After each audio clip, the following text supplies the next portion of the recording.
संस्कार। जब गुरुजी 9 वर्ष के हो गए तो जनेऊ संस्कार के बारे में विचार किया गया। इस संबंधी दिन निश्चित कर लिया गया और सगे संबंधियों को निमंत्रण भेज दिए गए। गांव के सभी लोगों को प्रतिभोज के लिए बुलाया गया। निश्चित दिन कुल पुरोहित पंडित हरदयाल पहुंच गए। घर में एक ऊंचे स्थान पर एक चटाई बिछाई और कुछ मंत्र पढ़कर पंडित ने उसके इर्द गिर्द एक रेखा खींची और स्वयं चटाई पर विराज गए। गुरुजी को पंडित के सामने बिठाया गया। सभी रस्में पूरी करके पंडित हरदयाल ने गुरु नानक के गले में जनेऊ डालने के लिए अपनी बाजू ऊपर उठाया, परंतु जनेऊ पहनने से गुरुजी ने इनकार कर दिया।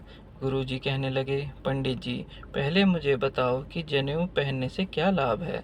पंडित कहने लगा, देख बेटा, यह हमारे बुजुर्गों द्वारा चलाई गई रहत मर्यादा है। जब तक ऊंची जाति का मनुष्य जनेऊ नहीं पहनता, वह नीच और शूद्र ही रहता है। जनेऊ पहनने से वह पवित्र और उच्च जाति का बन जाता है। गुरुजी पंडित की यह बात सुनकर मुस्कुराए और कहने लगे, आपकी यह बात मुझे उचित नहीं लगती। इसमें कोई दलील नहीं है। नीच और शूद्र वही होता है जो नीचों वाले बुरे और गंदे काम करे। क्या एक द्रोही, पापी और पाखंडी यह धागा पहनकर उच्च जाति का बन सकता है? पंडित ने ऋषि मुनियों का वास्ता दिया और अपने बुजुर्गों के रीति रिवाज को हम कैसे छोड़ सकते हैं?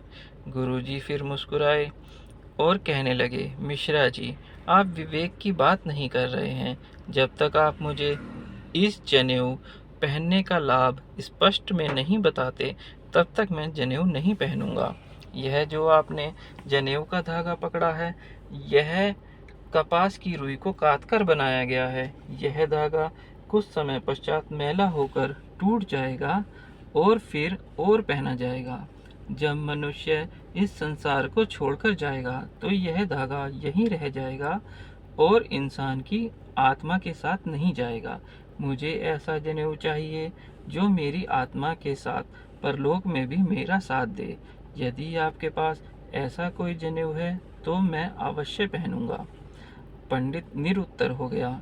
हार कर वह पूछने लगा कि आत्मा का जनेऊ किस प्रकार का होता है, आप स्वयं ही बता दो।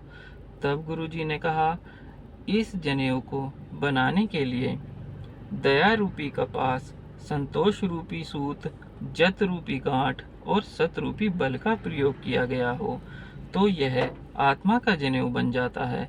यह जनेऊ पहनकर मनुष्य जब अच्छे काम करता है, सच्ची नेक कमाई करता है, तो वह नीच जाति का होकर भी स्वर्ण बन जाता है। वाहिगुरु जी का खालसा, वाहिगुरु जी की फतेह। संस्कार।